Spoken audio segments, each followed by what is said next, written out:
Esse vídeo tá mais pra review do que crítica, mas vamos lá.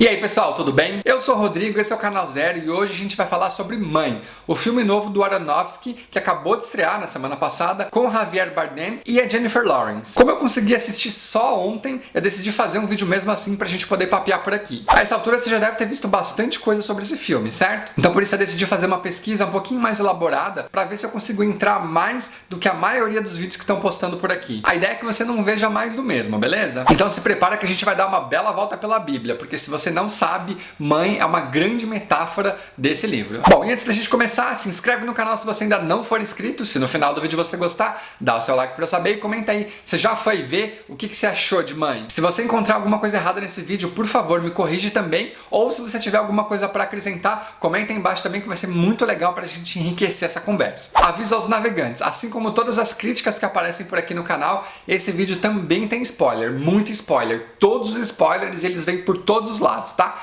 Então se você é sensível, salva esse vídeo e assiste depois que você assistir ao filme Mãe, beleza? Apesar de que eu acho também que falar sobre a Bíblia não é nenhum grande spoiler, né? Quantos anos tem esse livro já? Para que a gente entenda melhor a ótica desse filme, é muito importante saber que o diretor é judeu. E a consequência disso é que a interpretação dele para a Bíblia pode ser, e provavelmente vai ser muito diferente das pessoas que não são judias. Fora isso, tem um autor também que pode ajudar você a entender melhor esse ponto de vista, que é o Baruch Spinoza, ou Bento de Spinoza. Ele foi um dos grandes racionalistas e filósofos do século 17 e ele também era judeu. Só que a visão dele sobre os fatos da Bíblia era, digamos, não muito ortodoxa, se é que vocês me entendem. E o filme do Aronofsky segue mais ou menos a mesma linha também. Sobre a história, basicamente a Bíblia do Gênesis ao Apocalipse na metáfora de um casal dentro de uma casa. Mas antes da gente entrar no detalhe, eu acho interessante falar sobre os personagens. Aqui eles não têm nome, tá? Mas nos créditos, o Javier Bardem, por exemplo, é chamado de ele. E é o único personagem que tem a primeira letra maiúscula do nome, né? No caso é ele, mas com o primeiro E maiúsculo. Ou seja, o personagem dele é Deus. E aqui ele é representado por um escritor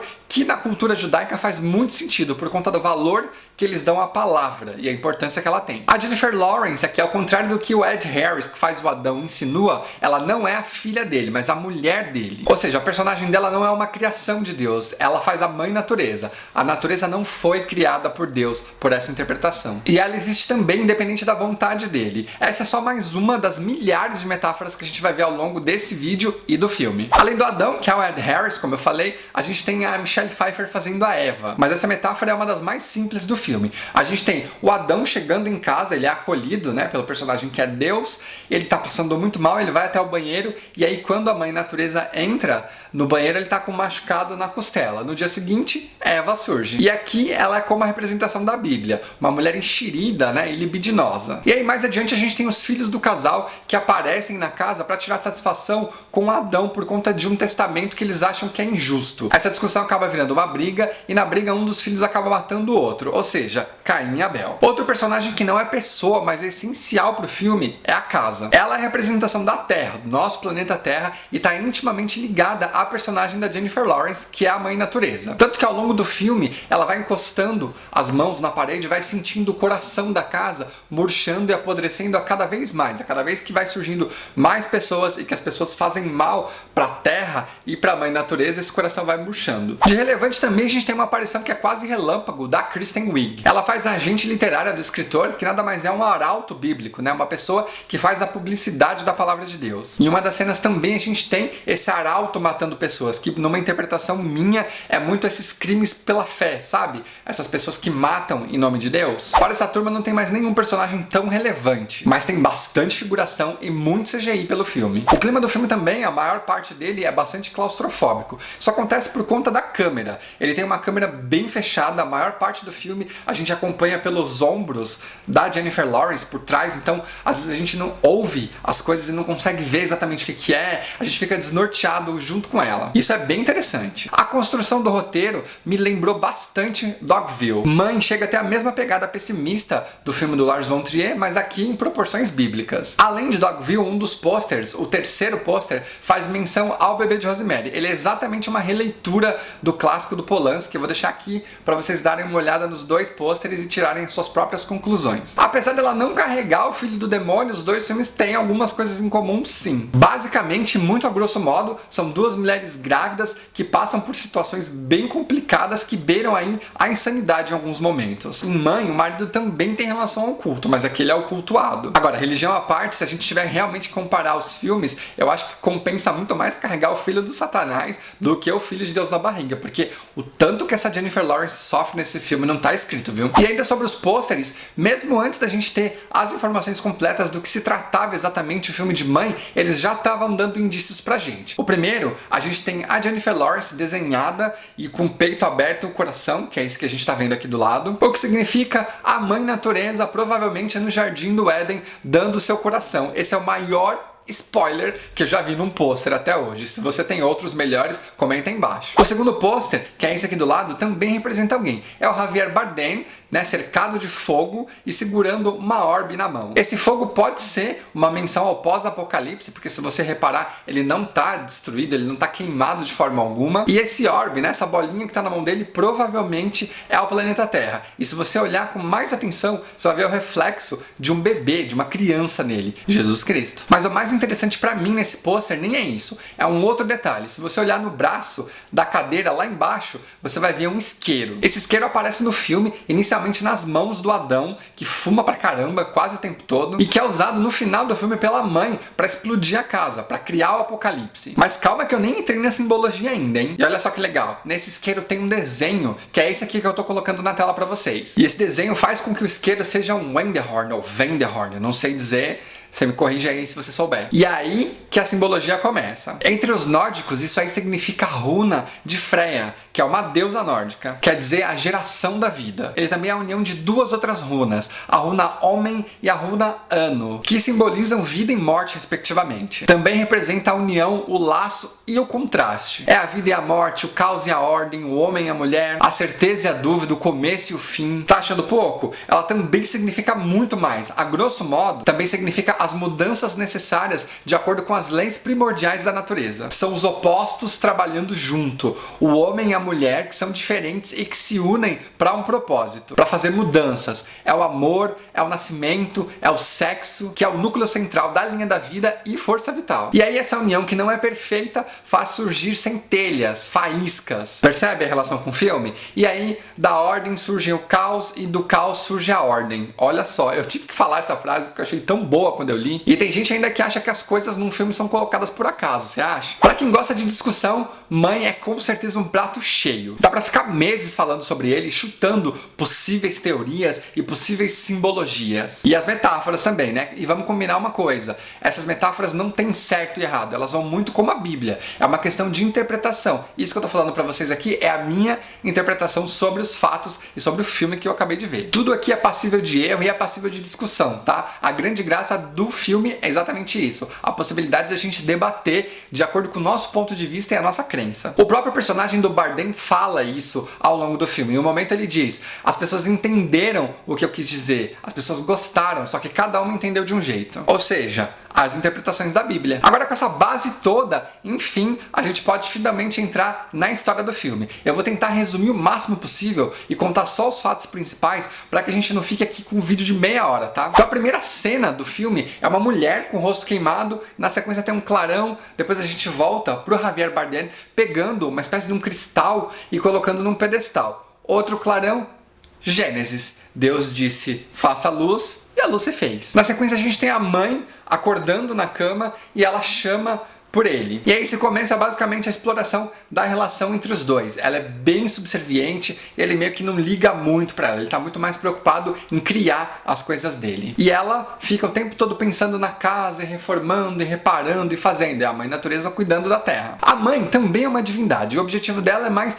zelar e cuidar da harmonia daquele lugar. Ó, eu não vou ficar dizendo toda hora, isso aqui é metáfora, isso aqui é metáfora, tá? Então pega tudo isso que eu já falei até agora no vídeo e não esquece, é uma relação com a Bíblia. Até porque se a gente dissocia isso, o filme fica bem estranho. E aí o casal tá lá bonitinho em casa e de repente surge um homem que se diz muito fã do trabalho desse escritor. Ele pede abrigo e acaba ficando nessa casa. E aí lá na casa, no segundo andar, tem uma sala onde o escritor guarda esse cristal, lá do comecinho do filme. Esse quarto é o paraíso e o cristal que fica guardado lá é na verdade o fruto proibido, que aqui não é comido, mas é derrubado no chão pela personagem da Michelle Pfeiffer, que é a Eva. E aí com isso ele acaba expulsando os dois desse cômodo e lacrando ele. A partir daí ninguém mais entra naquele lugar. E aí a relação desse primeiro casal, né, Adão e Eva, com a mãe natureza já não é muito boa. A gente tem o personagem do Ed Harris fumando dentro de casa quando ela diz pra ele não fazer. A gente tem a Michelle Pfeiffer sendo bastante ríspida, bastante intrometida e destratando ela lá em várias circunstâncias, mesmo estando dentro da casa da mãe natureza. Enquanto isso, o marido dela, né, o Deus, tá mais interessado nas criações dele, como eu disse. E apesar disso, nenhuma inspiração acontece até mais da metade do filme. Ele tá muito mais preocupado nas pessoas e em ser bajulado pelo trabalho que ele já fez, que é o Antigo Testamento. E em vias gerais também, ele quase nunca tá por perto quando ela precisa. Isso é bem interessante. E aí de repente a gente tem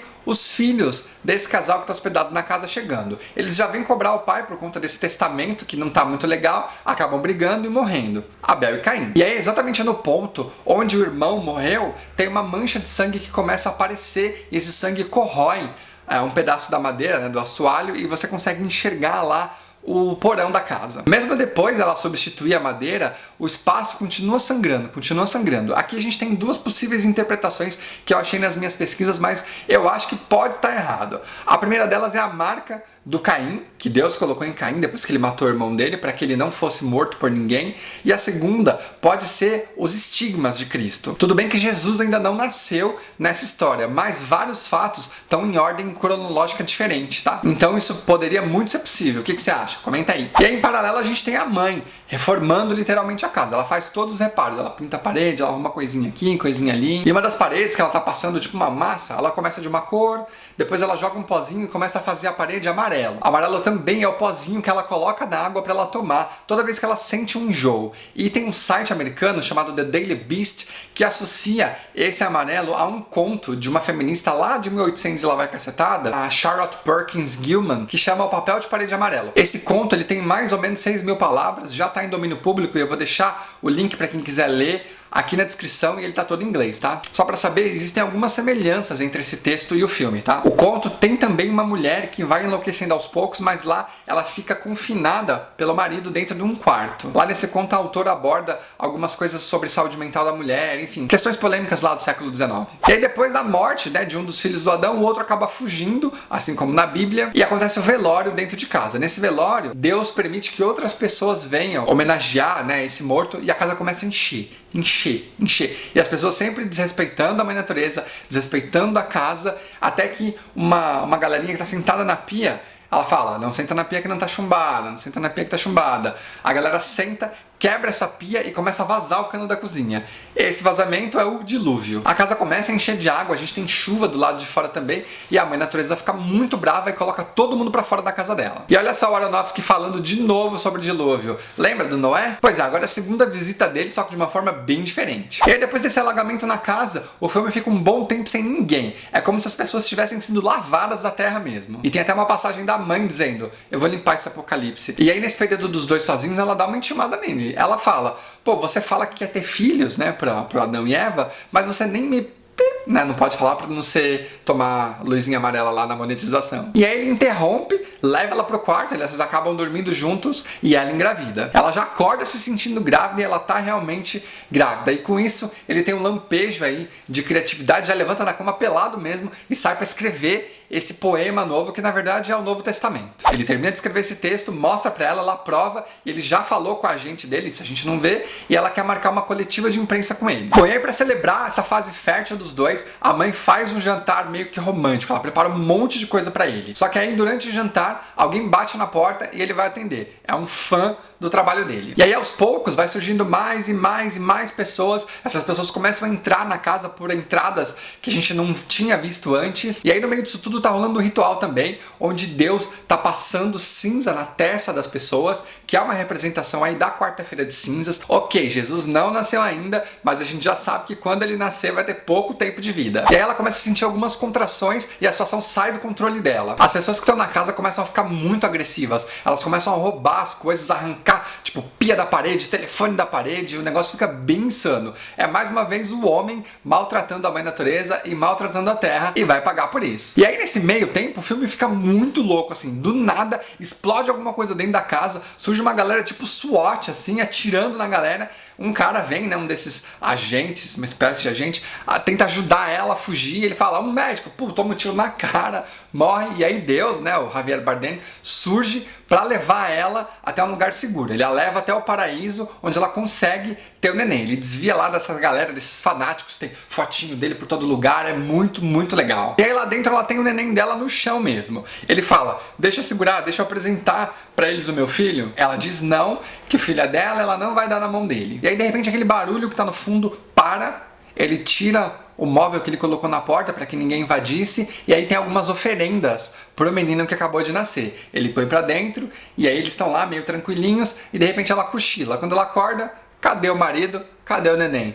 Saiu, ele foi apresentar o filho dele para os homens, né, para as pessoas, e aí a gente tem o neném andando na mão das pessoas assim por cima, até que acidentalmente matam essa criança, e aí quando a mãe chega, eles estão comendo a carne, o corpo e o sangue de Cristo. E aí furiosa, ela baixa no chão assim e o chão da casa racha, ou seja, o sexto selo foi aberto e o apocalipse está prestes a chegar. Ela pede pro marido se livrar daquelas pessoas, mas ele não quer, ele gosta de ser bajulado, ele gosta daquelas pessoas adorando e gostando de tudo que ele faz. E aí ela fica bem pistola da vida, ela vai lá, pega o isqueiro que era do Adão, que ela tinha escondido, e desce pro porão da casa. E ela passa por uma salinha que tem atrás do porão, onde tem tipo um tanque de gasolina, ela abre, deixa vazar a gasolina, acende, né, o isqueiro, ele pede pra ela não fazer, ela vai lá, joga e explode tudo. E aí todo mundo morre. Só que antes disso, quando ela vai entrar, a gente tem um sapo. Esse sapo também é metáfora. O livro da Revelação, né, o Apocalipse,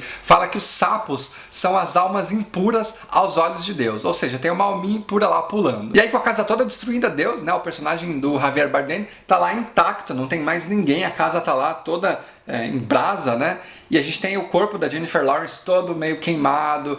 E aí ele pega ela no colo, ela fala, pra onde você tá me levando? Ele fala, pro princípio. Ele põe ela deitada e ele pergunta, você ainda me ama, né? Quanto você me ama? Ela diz que ainda ama um pouco, põe a mão no peito, ele vai lá e abre o peito dela e arranca o coração dela. E ele aperta com as duas mãos, desse coração sai um cristal igualzinho aquele do começo. E aí temos um clarão, e aí volta pro Javier Bardem colocando o cristal num pedestal, o clarão, e a casa se reconstruindo de novo, exatamente como foi no começo do filme. E aí a gente tem uma mãe surgindo na cama, exatamente como a primeira, só que ela levanta e pergunta por ele, só que é a outra mulher. E aí, fim. Esse final, ele pode significar algumas coisas, né? Ou que é agora o mundo perfeito, pós-apocalíptico, né? O mundo que Deus queria para os homens, ou a interpretação que eu acho mais interessante é de que aquilo tudo é cíclico e de que vai acontecer exatamente a mesma coisa de novo, pelo simples fato de que esse Deus gosta de ser bajulado, gosta de ser querido. E para essa teoria tem uma justificativa. Na primeira passagem da Bíblia, lá em Gênesis, numa das traduções, em vez de colocar no princípio Deus criou o céu e a terra, tá num princípio, ou seja, em um dos princípios. E aí, o que você acha? Bom, vídeo gigantesco, mas na minha opinião extremamente necessário para que a gente pudesse discutir bem legal esse filme que eu achei muito interessante. E se você sobreviveu até aqui, me conta aí, você gostou do filme? Você já foi ver? O que você achou desse meu vídeo? Você curtiu? Você tem alguma coisa para acrescentar? Usa aí os comentários pra gente bater um papo. Eu quero muito realmente saber a sua opinião, beleza? E se você gostou desse vídeo, já sabe, deixa seu like, se inscreve no canal se você ainda não for inscrito e fica ligado que a gente tem 2 vídeos por semana, toda semana, beleza? Então é isso. Agora eu vou ficando por aqui, a gente se vê no próximo vídeo e até já!